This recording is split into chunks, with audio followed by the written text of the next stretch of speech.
ಸಮಾಧಾನವಾಗಿ ನಿಮ್ಮನ್ನ ನೋಡ್ಕೊಳ್ಳಿ. ಮತ್ತೆಲ್ಲಾದ್ರೂ ನಿಮ್ಮ ಕಣ್ಣಿನ ದೃಷ್ಟಿನೇ ನಿಮಗೆ ತಾಗಬಹುದು. ಅಲ್ಲಿ ನೋಡಿ, ಮದುಮಗಳ ಮುಖ ಹೇಗ್ ಕೆಂಪಾಗ್ತಿದೆ ಅಂತ. ಸೋದರಿ ಪಾರ್ವತಿ, ಇದು ಮಹಾ ಸಂಯೋಗನೇ ಸರಿ. ಯಾವ ಮಹಾ ಶಿವರಾತ್ರಿ ದಿನ ನಿಮ್ಗೆ ಮತ್ತೆ ಮಹಾದೇವಂಗೆ ವಿವಾಹ ಆಗಿತ್ತೋ ಅದೇ ಪವಿತ್ರ ದಿನದಲ್ಲಿ ನಿಮಗೂ ಅವರಿಗೂ ಮತ್ತೆ ಮಿಲನ ಆಗ್ತಾ ಇದೆ.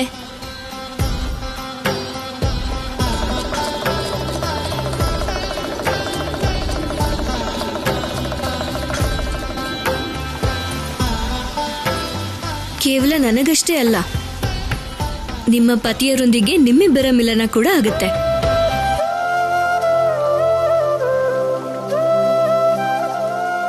ನನ್ನ ಮಹಾದೇವ ತಮ್ಮ ಮೂಲ ಸ್ವರೂಪಕ್ಕೆ ಬಂದಾಗ ಬ್ರಹ್ಮದೇವ ಮತ್ತೆ ನಾರಾಯಣ ಕೂಡ ಅವರ ಸ್ವರೂಪ ಪಡ್ಕೊಳ್ತಾರೆ ಅಲ್ವಾ?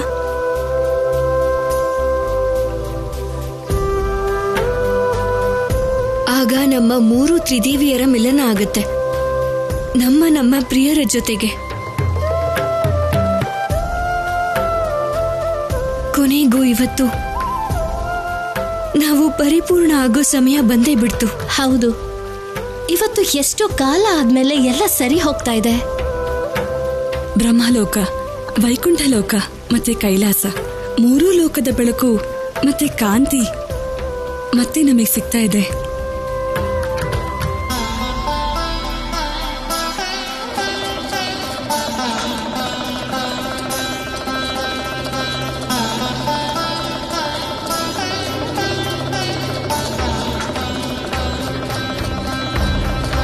ಇನ್ನು ಸ್ವಲ್ಪ ಸಮಯ ಅಷ್ಟೇ. ಬಾಲಶಿವ ಮಹಾ ಸ್ಮಶಾನದ ರೇಖೆಯನ್ನ ದಾಟ್ತಿದ್ದ ಹಾಗೆ ನಮ್ಮೆಲ್ಲರ ಪ್ರತೀಕ್ಷೆಯನ್ನು ಕೊನೆಯಾಗಿ ಹೋಗುತ್ತೆ. ಇನ್ನೇನು ಅವರು ಗಡಿ ರೇಖೆಯನ್ನ ದಾಟೋದ್ರಲ್ಲಿರ್ತಾರೆ. ಹರ ಹರ ಮಹಾದೇವ, ಹರ ಹರ ಮಹಾದೇವ, ಹರ ಹರ ಮಹಾದೇವ, ಹರ ಹರ ಮಹಾದೇವ, ಹರ ಹರ ಮಹಾದೇವ, ಹರ ಹರ ಮಹಾದೇವ, ಹರ ಹರ ಮಹಾದೇವ, ಹರ ಹರ ಮಹಾದೇವ, ಹರ ಹರ ಮಹಾದೇವ. ಪ್ರಭುಗಳು ಬರ್ತಿದ್ದಾರೆ ಋಷಿಭೃಂಗಿ, ನಮ್ಮ ಪ್ರಭುಗಳು ಬರ್ತಿದ್ದಾರೆ. ಪಾರ್ವತಿ ಪತಿ ಮಹಾದೇವನಿಗೆ ಜೈ.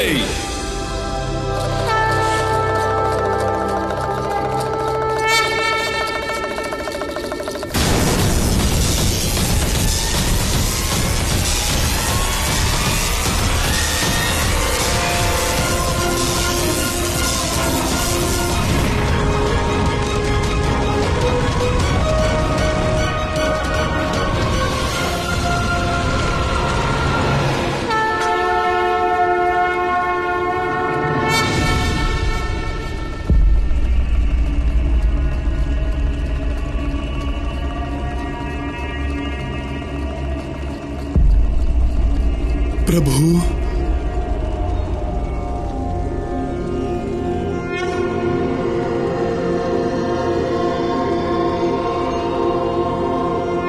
ಮುಂದೆ ಹೋಗು ಶಿವ. ಯಾಕೆ ನಿಂತುಬಿಟ್ಟೆ?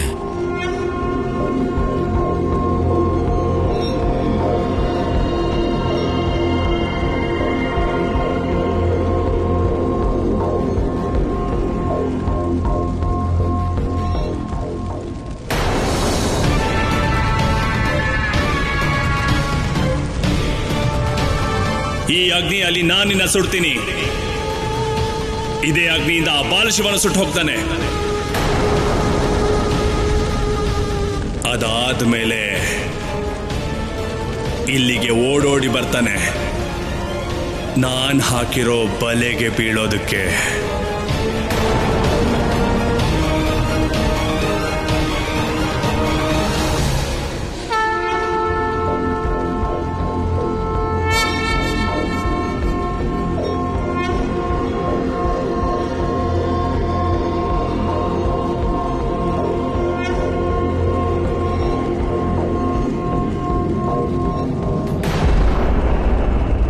ನೀವು ನಿಮ್ಮ ಹೆಜ್ಜೆನ ಮುಂದೆ ಇಡಿ. ಸೀಮಾ ರೇಖೆ ದಾಟಿ ಬನ್ನಿ ಪ್ರಭು.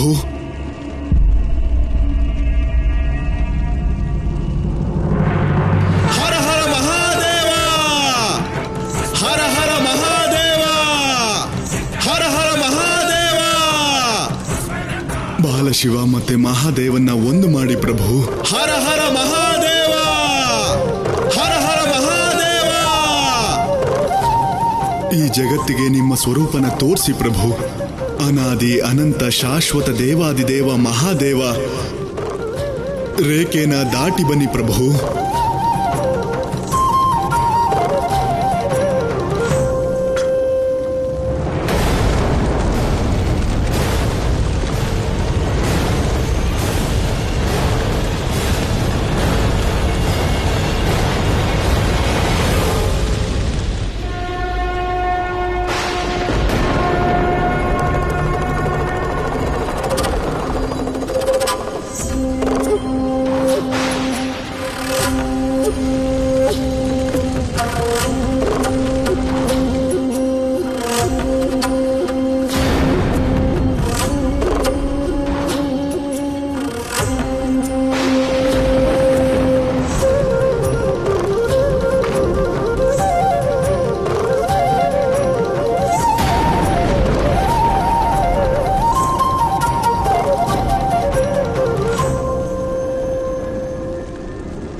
ಇದೇನಾಗ್ತಿದೆ ಸೋದರಿ ಪಾರ್ವತಿ?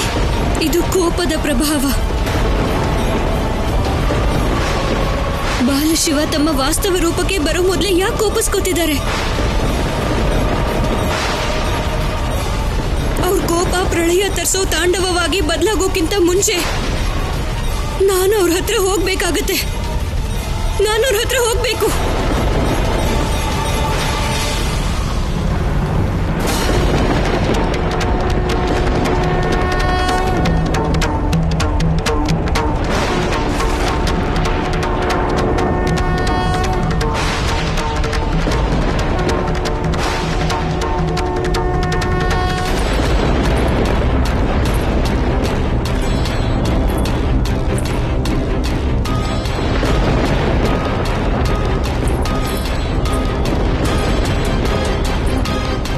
ಏನಾಯ್ತು ಶಿವ?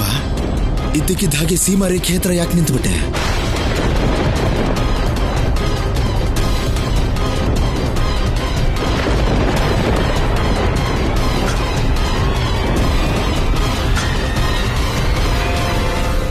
ಅಮ್ಮ ಈಗ ಅಪಾಯದಲ್ಲಿದ್ದಾಳೆ ಅಪ್ಪ. ನಾನು ಹೋಗ್ಲೇಬೇಕು.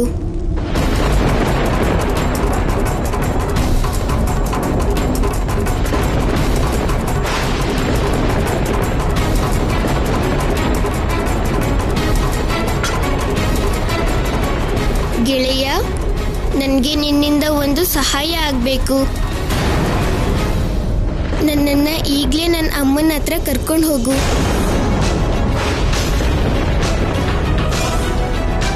ಖಂಡಿತ ಕರ್ಕೊಂಡು ಹೋಗ್ತೀನಿ ಪ್ರಭು.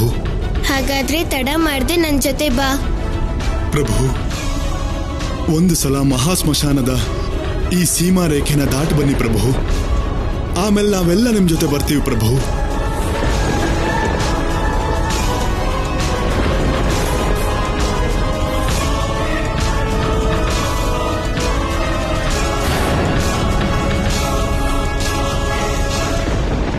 ಗೆಳೆಯ, ನೀನು ನನ್ನ ಅಮ್ಮನ ಸೇವೆ ಮತ್ತೆ ರಕ್ಷಣೆನ ಷರತ್ತಿನ ತಕ್ಕಡಿಲಿಡುವಂಥ ಚೇಷ್ಟೆನ ಯಾವತ್ತೂ ಮಾಡಬೇಡ.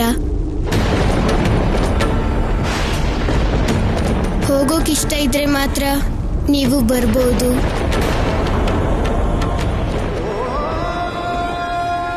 ಈಗ ನಾನು ಹೆಜ್ಜೆನ ಎತ್ತಿ ಇಡೋದೇ ಆದ್ರೆ ಅದು ಕೇವಲ ನನ್ನ ಅಮ್ಮನ ರಕ್ಷಣೆ ಮಾಡೋದಿಕ್ ಮಾತ್ರ ಇಡೋದು.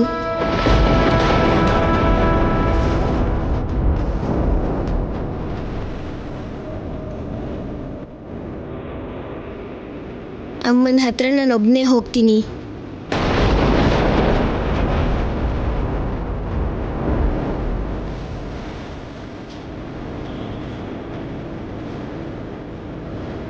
ಪ್ರಭುಗಳು ಇಲ್ಲಿಂದ ಹೋದ್ರೆ ಅನರ್ಥ ಆಗೋಗುತ್ತೆ. ಅವ್ರನ್ನ ಹೇಗಾದ್ರೂ ತಡಿಲೇಬೇಕು. ಹಾಗೆ ಹೇಳ್ಬೇಡಿ ಪ್ರಭು. ಪ್ರಭು ನಿಂತ್ಕೊಳ್ಳಿ ಪ್ರಭು. ನೀವು ಮಹಾ ಸ್ಮಶಾನದ ಸೀಮಾರೇಖೆನ ದಾಟದೆ ಹೋಗ್ಬಾರ್ದು. ಒಂದು ಸಾರಿ ನೀವು ನಿಮ್ಮ ಹೆಜ್ಜೆನ ಎತ್ತಿಟ್ಟು ಮಹಾ ಸ್ಮಶಾನದ ಸೀಮಾರೇಖೆನ ದಾಟಿ ಪ್ರಭು. ಆಮೇಲೆ ನಾವೆಲ್ಲ ಬರ್ತೀವಿ. ಮಾತೆಯ ರಕ್ಷಣೆಗೆ ನಾವೆಲ್ಲ ಬರ್ತೀವಿ ಪ್ರಭು.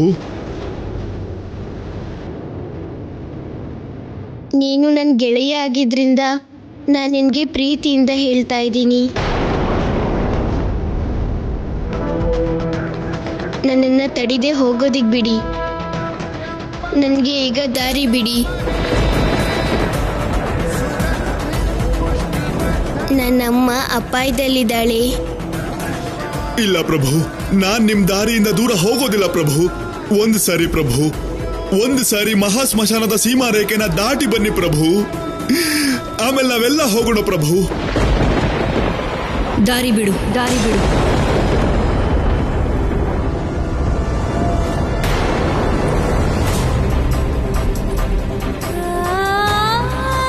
ಮಾತೆ,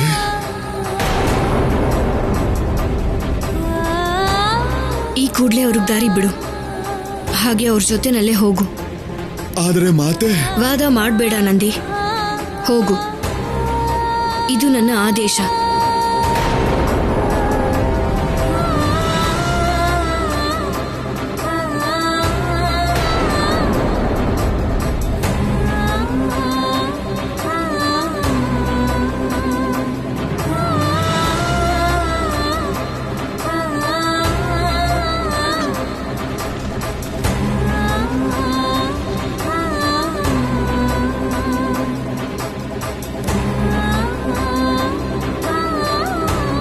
ಆದೇಶ ಕೊಟ್ಟಿದ್ದಕ್ಕೆ ನಿನಗೆ ತುಂಬ ತುಂಬ ಧನ್ಯವಾದ ಗೆಳತಿ.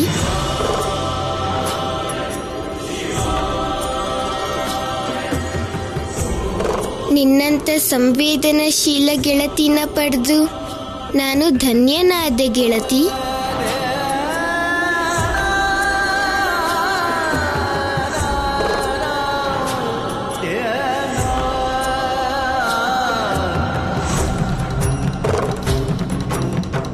ಅಪ್ಪ, ನಾನು ಅಮ್ಮನ್ನ ಸುರಕ್ಷಿತವಾಗಿ ಕರ್ಕೊಂಡು ಬೇಗ ಬಂದ್ಬಿಡ್ತೀನಿ.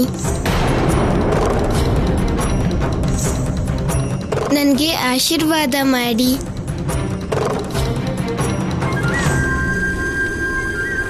ಪುತ್ರ, ನನ್ನ ಆಶೀರ್ವಾದ ಯಾವಾಗಲೂ ನಿನ್ನ ಮೇಲೆ ಇರುತ್ತೆ. ಆದರೆ ಮಹಾದೇವನಿಗೆ ಯಾರ ಆಶೀರ್ವಾದದ ಅಗತ್ಯನೂ ಇಲ್ಲ. ಹೋಗು.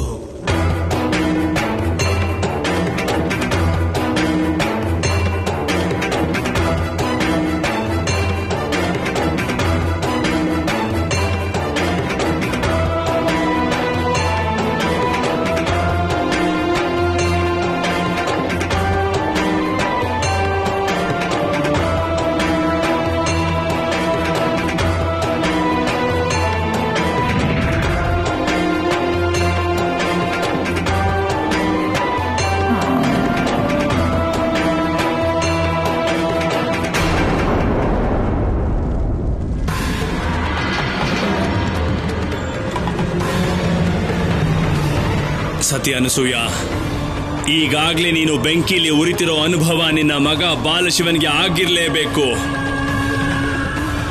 ಬರ್ತಿರ್ತಾನೆ ಅವನು. ಇನ್ನ ಸ್ವಲ್ಪ ಸಮಯ ಆಗೋವರೆಗೂ ನಿಶ್ಚಿಂತೆಯಾಗಿರು. ಅದಾದ್ಮೇಲೆ ನಾನು ಈ ಮಹಾಶಿವರಾತ್ರಿ ದಿನನ ಬಾಲಶಿವನ ಅಂತಿಮ ರಾತ್ರಿಯಾಗಿ ಮಾಡ್ಬಿಡ್ತೀನಿ. ಅಂತಿಮ ರಾತ್ರಿ.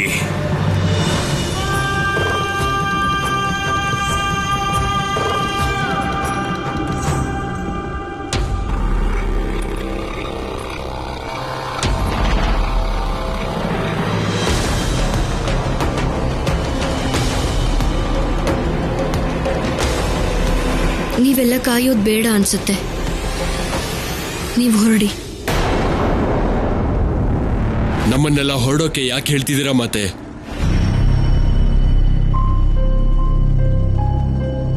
ಯಾಕಂದ್ರೆ ನಿಮ್ಮ ಮಹಾದೇವ ಹೊರಟಾಯ್ತು. ಅವ್ರು ಬರೋದಿಲ್ಲ. ಯಾಕಂದ್ರೆ ಅವ್ರಿಗೆ ಕೈಲಾಸಕ್ಕೆ ಬರೋ ಮನಸ್ಸಿಲ್ಲ. ಹಾಗಾಗಿ ಕೈಲಾಸದಲ್ಲಿ ಇವತ್ತು ಮಹಾಶಿವರಾತ್ರಿಯ ಉತ್ಸವ ಆಚರಿಸೋದಿಲ್ಲ. ಹೊರಟ್ಬಿಡಿ. ಕಾಯೋದು ವ್ಯರ್ಥ. ನೀವು ತ್ಯಾಗ ಮಾಡಬೇಡಿ ಗೆಳತಿ. ಇನ್ನೂ ಸಮಯ ಇದೆ. ನಾವು ನಮ್ಮ ಗೆಳೆಯನ್ಗೋಸ್ಕರ ಸ್ವಲ್ಪ ಹೊತ್ತು ಇಲ್ಲೇ ಕಾದ್ ನೋಡೋಣ. ಅವನು ಯಾವುದೇ ಕ್ಷಣದಲ್ಲಾದ್ರೂ ಇಲ್ಲಿಗೆ ಬರಬಹುದು. ಕೊಟ್ಟಿರೋ ಮಾತನ್ನ ನಿಭಾಯಿಸೋಕೆ. ಇಲ್ಲ ಮೂರ್ಖ, ನಮ್ಮ ಮಹಾದೇವ ಬರೋದಿಲ್ಲ. ಅದ್ ಯಾವ ಆಧಾರದ ಮೇಲೆ ನೀವು ಹೀಗೆ ಹೇಳ್ತಾ ಇದ್ದೀರಾ ನೆರೆಮನೆ ಗೆಳತಿ? ನಿನ್ನ ಗೆಳೆಯ ಅವರ ತಾಯಿಯನ್ನ ಕಷ್ಟದಿಂದ ಕಾಪಾಡೋದಕ್ಕೆ ಹೋಗಿದ್ದಾರೆ. ಇನ್ನು ಅವರನ್ನ ಬಿಟ್ಟು ಖಂಡಿತ ಅವ್ರು ಬರೋದಿಲ್ಲ. ಅವರ ಜೊತೆಗೆ ಇರೋ ನಿರ್ಧಾರ ಮಾಡ್ತಾರೆ.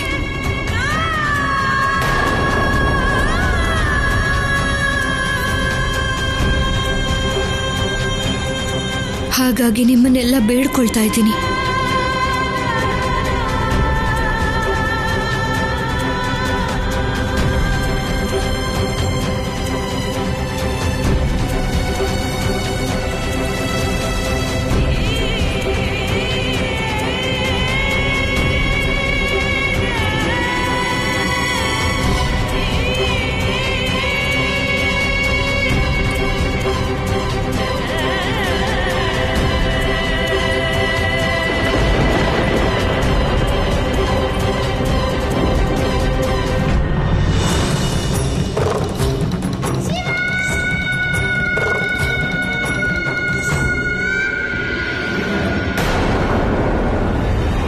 ನಿಲ್ಲು.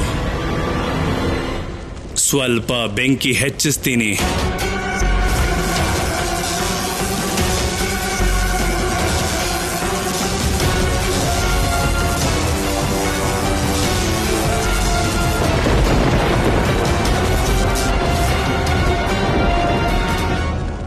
ಬನ್ನಿ, ಇನ್ನು ನಾವೆಲ್ಲ ಇಲ್ಲಿಂದ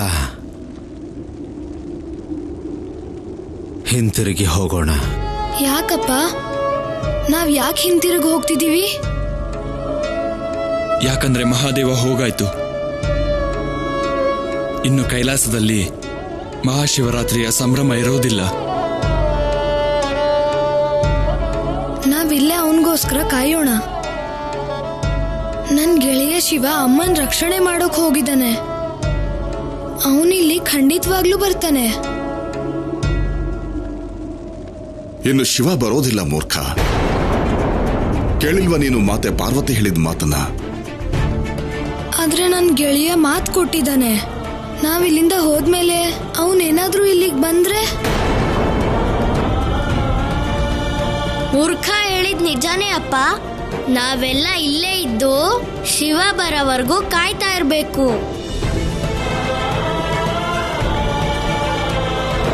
ಹಾಗಾದ್ರೆ ಅಪ್ಪ, ಮಹಾಶಿವರಾತ್ರಿ ವ್ಯರ್ಥ ಆಗ್ಬಿಡುತ್ತಾ? ಇಲ್ಲ ಪುತ್ರ, ನಾವು ಶಿವ ಇಲ್ದಿದ್ರೂ ಕೂಡ ಮಹಾಶಿವರಾತ್ರಿಯಾದ ಈ ಪವಿತ್ರ ದಿನಾನ ವ್ಯರ್ಥ ಆಗೋದಕ್ಕೆ ಬಿಡಬಾರ್ದು.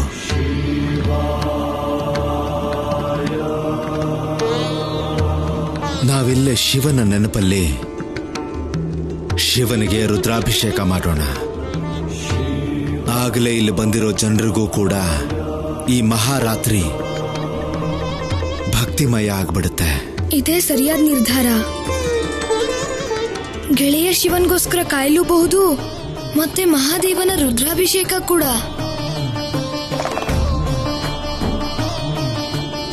ಮಹರ್ಷಿ ಭೃಗು, ಆರಂಭ ಆಗ್ಲಿ ರುದ್ರಾಭಿಷೇಕದ ಸಿದ್ಧತೆ.